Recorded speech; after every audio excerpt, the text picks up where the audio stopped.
اچھا، اکثر ہم دیکھتے ہیں نا کہ لوگ یا تو ماضی کو لے کر بیٹھے رہتے ہیں پچھتاؤں میں، یا پھر مستقبل کی فکروں میں الجھے رہتے ہیں، بالکل اور اس سے ہوتا کیا ہے؟ بس ٹینشن اور بے چینی۔ صحیح۔ اسی مسئلے کا ایک حل ایک بہت ہی دلچسپ زاویہ ایکارٹ ٹولے اپنی کتاب دی پاور آف ناؤن میں پیش کرتے ہیں۔ جی، اور کتاب کا جو مرکزی خیال ہے وہ بڑا واضح ہے کہ اصل سکون، زندگی کا اصل تجربہ وہ صرف ابھی میں ہے، یعنی حال کے لمحے میں۔ اچھا۔ اور مصنف ایکارٹ ٹولی وہ خود ایک روحانی استاد ہیں جنہوں نے کیا کہتے ہیں اپنی ذاتی مشکلات سے گزر کر یہ بات سیکھی۔ تو آج ہماری اس گہری بات چیت کا مقصد یہی ہے کہ اس کتاب کے جو خاص تصورات ہیں ان کو ذرا سمجھیں، جی، تاکہ ابھی کی طاقت کو استعمال کر کے شاید زندگی کو بہتر بنایا جا سکے۔ بالکل۔ تو سب سے پہلے یہ بتائیں کہ یہ ماضی اور مستقبل کتاب کے مطابق ان کی حقیقت کیا ہے؟ دیکھیں، کتاب کہتی ہے کہ ماضی کیا ہے؟ صرف یادیں، ہمارے ذہن میں محفوظ یادیں۔ صرف یادیں؟ جی، اور مستقبل وہ بس ایک خیال ہے، ایک تصور جو ابھی آیا نہیں۔ تو ان دونوں کی حقیقت ہمارے ذہن سے باہر نہیں ہے، اور جب ہم ان میں کھوئے رہتے ہیں تو حال کا لمحہ ضائع ہو جاتا ہے۔ بالکل، سب سے قیمتی چیز جو اصل میں موجود ہے وہ ہاتھ سے نکل جاتی ہے۔ اور اس میں انا یعنی ایگو کا بڑا ذکر ہے، یہ کیا ہے؟ ہاں، ایگو، یہ وہ میں اور میرا والی سوچ ہے، ہماری شناخت، ہماری خواہشیں، کامیابی ناکامی کا ڈر، یہ سب اس سے جڑا ہے۔ اچھا۔ اور ایگو کی فطرت ہے کہ وہ یا تو ماضی کے تجربات سے اپنی کہانی بناتا ہے یا مستقبل کے منصوبوں سے۔ تو دونوں صورتوں میں تکلیف؟ جی، کیونکہ وہ ہمیں حال سے دور لے جاتی ہے۔ لیکن یہاں ایک بات سمجھنے کی ہے، ایگو سے آزادی کا مطلب اسے مٹانا نہیں ہے۔ اچھا، تو پھر کیا؟ اس کے اثر سے نکلنا، یہ سمجھنا کہ ہم صرف اپنی سوچیں یا جذبات نہیں ہیں، ہم وہ ہیں جو ان سب کو دیکھ رہا ہے، وہ شعور۔ یعنی ایک طرح سے خود کو اپنی سوچوں سے الگ کر کے دیکھنا۔ بالکل، جب یہ کر پاتے ہیں تو ایگو کی گرفت کمزور پڑ جاتی ہے اور اندر کا سکون محسوس ہونے لگتا ہے۔ یہ تو گہری بات ہے۔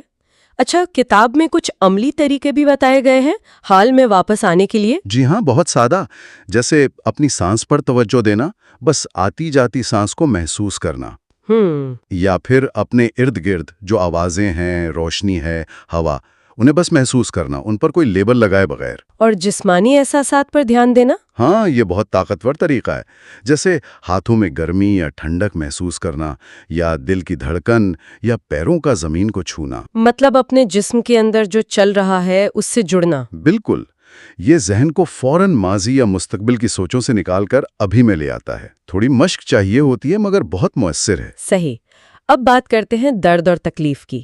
عام طور پر تو ہم اس سے بھاگتے ہیں یا لڑتے ہیں، کتاب کیا کہتی ہے؟ کتاب کہتی ہے کہ بھاگنا یا لڑنا یعنی مزاحمت کرنا تکلیف کو بڑھاتا ہے۔ اچھا، تو حل کیا ہے؟ حل ہے قبولیت میں، ایکسیپٹنس۔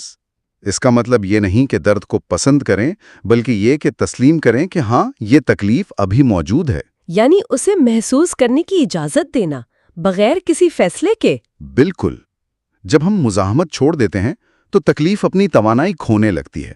یہیں ذہن اور شعور کا فرق بھی واضح ہوتا ہے۔ ہم سوچوں میں بہنے کے بجائے ان کو دیکھنے والے بن سکتے ہیں۔ اور یہی موجودگی یعنی پریزنس ہمارے رشتوں پر کیسے اثر ڈالتی ہے؟ بہت گہرا اثر۔ جب ہم دوسرے کو پوری توجہ سے سنتے ہیں، بغیر اپنے خیالات یا فیصلوں کے، تو رشتہ گہرا ہوتا ہے۔ اصل میں سننا، سمجھنا۔ صحیح۔ اور یہ نفسیاتی وقت کا کیا تصور ہے؟ یہ گھڑی کے وقت سے الگ ہے۔ گھڑی کا وقت تو ضروری ہے کام کاج کے لیے۔ جی۔ نفسیاتی وقت وہ ہے جب ہم ذہن میں یا تو ماضی میں اٹکے رہتے ہیں یا مستقبل کی پریشانیوں یا منصوبوں میں گم ہوتے ہیں۔ یعنی ذہنی طور پر وقت میں سفر کرنا۔ ہاں، اور اس ذہنی سفر سے نکل کر ابھی میں آنا ہی اصل سکون ہے۔ اور خوشی کا کیا؟ کیا وہ چیزوں سے ملتی ہے؟ کتاب کہتی ہے کہ چیزوں سے ملنے والی خوشی عارضی ہوتی ہے، اصل پائیدار خوشی اندر سے آتی ہے۔ کیسے؟ جب ہم چیزوں کی قدر کرتے ہیں لیکن ان سے جڑتے نہیں، مطلب اٹیچمنٹ نہیں رکھتے، اور حال میں رہتے ہوئے چھوٹی چھوٹی نعمتوں کو سراہتے ہیں۔ تو خلاصہ یہ ہوا کہ اصل سکون باہر نہیں اندر ہے۔ جی، حال کو قبول کرنے میں، خاموشی میں، مشاہدے میں اور غیر جانبداری میں۔ اور یہ صرف تھیوری نہیں بلکہ روزمرہ زندگی میں پریکٹس کرنے کی چیز ہے، چلتے ہوئے، بات کرتے ہوئے، ہر کام میں موجود رہنا۔ بالکل۔ اور آخر میں ایک سوال سب کے سوچنے کے لیے۔ جی؟